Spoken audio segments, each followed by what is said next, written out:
Bulletin లో breaking చూస్తున్నాం. రాష్ట్రంలో ప్రభుత్వ ఉద్యోగాల భర్తీపై సీఎం చంద్రబాబు సర్కారు ఫోకస్ పెట్టింది. తన హయాంలో వీలైనన్ని ప్రభుత్వ ఉద్యోగులను భర్తీ చేసేలా సీఎం ప్రణాళికలు రూపొందిస్తున్నారు. తొలుత విద్యాశాఖలో మరిన్ని పోస్టులను భర్తీ చేసే దిశగా ఎన్డీఏ సర్కారు కసరత్తు చేస్తుంది. మెగా డిఎస్సీతో పాటు మరో 8,168 ఖాళీలను భర్తీ చేసే దిశగా చంద్రబాబు ప్రభుత్వం అడుగులు వేస్తుంది. నిబంధనల ప్రకారం కాంట్రాక్ట్ పోస్టులను రెగ్యులర్ పోస్టులుగా భర్తీ చేసే అవకాశంపై ఏపీ సీఎం ఆరా తీస్తున్నారు. కేజీబీవీలో 4,594 కాంట్రాక్ట్ పోస్టులను రెగ్యులర్ పోస్టులుగా భర్తీ చేయవచ్చని అధికారులు వెల్లడించారు. 612 మంది హాస్టల్ వెల్ఫేర్ ఆఫీసర్ల పోస్టులను ఏపీ ప్రభుత్వం అదనంగా సృష్టించనుంది. సుప్రీంకోర్టు ఉత్తర్వుల ప్రకారం 2,962 ఎస్టీజీ పోస్టులను సృష్టించవచ్చని విద్యాశాఖ అధికారులు చూస్తున్నారు. గత ప్రభుత్వం 600కు పైగా ఎస్టీజీ పోస్టులను రద్దు చేసిందని సీఎంకు అధికారులు వివరించారు. తమ శాఖలో ఇంకా 8,168 ఖాళీలను రిక్రూట్ చేసే అవకాశం ఉందని విద్యాశాఖ అధికారులు వెల్లడించారు. ఆ ఖాళీల భర్తీ ప్రక్రియను కూడా చేపట్టాలని ఆంధ్రప్రదేశ్ రాష్ట్ర ముఖ్యమంత్రి చంద్రబాబు ఆదేశాలు జారీ చేశారు. విద్యాశాఖ తరహాలోనే మిగిలిన శాఖల్లోనూ పోస్టుల భర్తీ చేయాలనే యోచనలో ఏపీ సీఎం ఉన్నారు. ఇక దీనికి సంబంధించి మరింత సమాచారాన్ని రామకృష్ణ ఫోన్లో అందిస్తారు. రామకృష్ణ, చెప్పండి, ఇప్పటికీ ఎన్డీఏ కూటమి అధికారంలోకి వస్తే ఇటు ఉద్యోగ కల్పన అలాగే ఇటు విద్యా సంస్కరణలు కూడా చేస్తాము అని చంద్రబాబు ఇంతకు ముందే మాటిచ్చారు. ఇచ్చిన మాట ప్రకారం ఇప్పుడు అడుగులు ముందుకేస్తున్నారు. ఇటు తాజాగా మనం చూస్తే ఉద్యోగ కల్పనే కాకుండా ఏవైతే కాంట్రాక్ట్ పోస్టులు ఉన్నాయో అవి కూడా రెగ్యులర్ పోస్టులుగా మార్చే అవకాశం ఉన్నట్లుగా కూడా కనిపిస్తుంది. మరి తాజాగా ఉన్న అప్డేట్స్ ఏంటి రామకృష్ణ? లహరి, రాష్ట్ర ప్రభుత్వ ఉద్యోగాల భర్తీ మీద సీఎం చంద్రబాబు దృష్టి సారించారు. ప్రధానంగా ఎన్ని ఖాళీలు ఉంటే వాటన్నిటినీ కూడా పూర్తి స్థాయిలో భర్తీ చేసే విధంగా ప్రణాళికలు అయితే రూపొందిస్తున్నటువంటి పరిస్థితి ఉంది. ముందస్తుగా ఆయన నిన్న తొలి సంతకంగా మెగా డిఎస్సీ మీద సంతకం చేశారు. దాదాపుగా 16,347 పోస్టుల భర్తీకి నిన్న ఆయన తొలి సంతకం అయితే చేయటం జరిగింది. అయితే విద్యాశాఖలో ఇంకా అనేక ఖాళీలు ఉన్నాయని ఇప్పటికే అధికారులు కూడా చెప్తున్నటువంటి మాట. అయితే తొలి విడతగా అధికారులు ముఖ్యమంత్రి తొలి సంతకం కోసం 16,347 పోస్టుల భర్తీకి ఆయన ముందు ఉంచడం జరిగింది. ఆయన ఈ డిఎస్సి కోసం ఆయన 16,347 పోస్టుల భర్తీకి గాను ఆయన తొలి సంతకం చేయడం జరిగింది.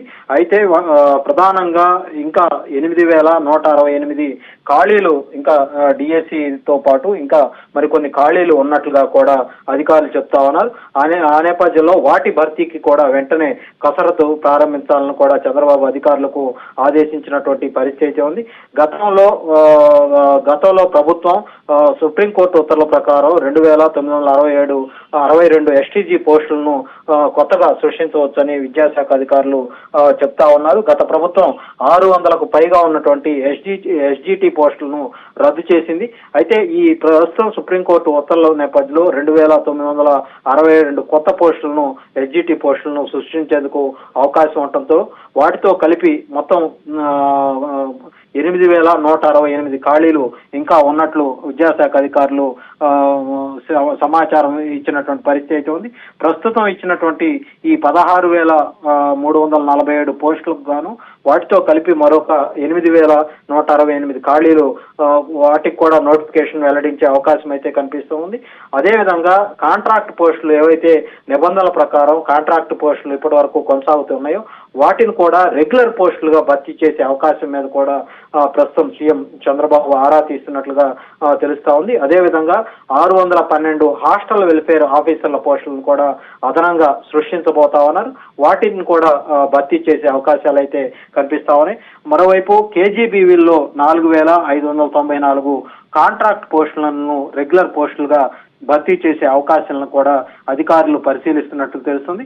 మొత్తానికి చూసుకున్నట్లయితే ఏ ప్రభుత్వ ఉద్యోగాలు కావచ్చు, ఉపాధ్యాయ ఉద్యోగాలు కావచ్చు, ఎక్కడ ఖాళీలు ఉన్నా కూడా వాటన్నిటిని పూర్తి స్థాయిలో భర్తీ చేసి నిరుద్యోగం నిరుద్యోగులు కొంత ఊరటనిచ్చి వాళ్ళందరికీ కూడా ఉపాధి కలిగించే ఆలోచనలో చంద్రబాబు ఉన్నట్లు తెలుస్తోంది.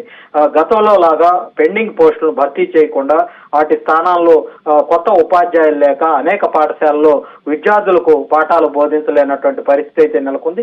కొన్ని పాఠశాలల్లో ఒకే ఒక ఉపాధ్యాయుడితోటి కొనసాగుతున్నటువంటి నేపథ్యంలో ఒకవైపు విద్యార్థుల సంఖ్య పెరుగుతున్నప్పుడు మరోవైపు ఉపాధ్యాయులు లేకపోవటం వల్ల ఆ విద్యార్థులంతా కూడా ప్రైవేటు స్కూల్స్ కు వెళుతున్నటువంటి పరిస్థితి అయితే ఉంది. ఈ నేపథ్యంలో పూర్తి స్థాయిలో ప్రభుత్వ పాఠశాలలో ఉపాధ్యాయుల సంఖ్యను బట్టి అక్కడ పోస్టులను భర్తీ చేయాలన్నటువంటి ఆలోచనతో కూడా చంద్రబాబు ఉన్నట్లుగా కూడా మనకు తెలుస్తోంది. ఏదేమైనప్పటికీ కూడా పూర్తి స్థాయిలో ప్రభుత్వ శాఖలో ఉన్నటువంటి ఖాళీలన్నింటినీ కూడా ఎప్పటికప్పుడు భర్తీ చేయాలన్నటువంటి ఆలోచనతో ప్రభుత్వం కూడా ఉంది. అటు కాంట్రాక్టు ఉద్యోగాలను కూడా పూర్తి స్థాయిలో రెగ్యులర్ ఉద్యోగాలుగా నియామకాలు జరిపే ఆలోచన కూడా చేస్తా ఉంది లహరి. ఎస్ రామకృష్ణ, మరి పోలీసు రిక్రూట్మెంట్ కి సంబంధించి ఏమైనా అప్డేట్స్ రాబోతున్నాయా?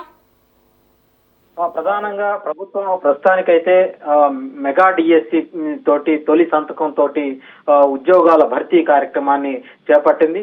ఎన్నికల ముందు కూడా చంద్రబాబు చాలా స్పష్టంగా చెప్పడం జరిగింది. ఏవైతే ప్రభుత్వ ఖాళీలు ఉన్నాయో అన్ని శాఖల్లో సంబంధించి వాటికి సంబంధించినటువంటి పూర్తి స్థాయి వివరాలను కూడా ఆయన తెప్పించుకుంటా ఉన్నారు. ఇప్పుడు శాఖల వారీగా కూడా శ్వేతపత్రాలు విడుదల చేయాలని నిర్ణయించినటువంటి పరిస్థితుల నేపథ్యంలో అన్ని శాఖలకు సంబంధించినటువంటి ఒక వారం 10 రోజుల్లో అన్ని శాఖలకు సంబంధించి కూడా రోజువారీగా రివ్యూలు కూడా ప్రారంభించబోతా ఉన్నారు. ఆ రివ్యూల్లో భాగంగా ఏ శాఖల్లో ఎన్ని ఖాళీలు ఉన్నాయని కూడా ఆ వివరాలను కూడా ముఖ్యమంత్రి తెప్పించుకునే పరిస్థితి ఉంది. వాటన్నిటినీ కూడా విడతల వారీగా ఒక ఏడాది లోపే ఆ ఖాళీలు మొత్తాన్ని కూడా భర్తీ చేయాలన్నటువంటి ఆలోచనతో ఉన్నాడు. మనం నిన్న డిఎస్సి కూడా చూసుకున్నట్లయితే డిసెంబర్ నెలాఖరు కల్లా మొత్తం డిఎస్సి ఈ నోటిఫికేషన్ కు సంబంధించినటువంటి భర్తీ ప్రక్రియ మొత్తాన్ని కూడా పూర్తి చేయాలని ఆదేశించినటువంటి పరిస్థితి ఉంది. ఏదేమైనప్పటికీ కూడా అన్ని శాఖల్లో ఖాళీలన్నీ కూడా భర్తీ చేయాలన్నటువంటి కృత నిశ్చయంతో ముఖ్యమంత్రి చంద్రబాబు ఉన్నట్లుగా కూడా మాకైతే తెలుస్తా ఉంది లహరి.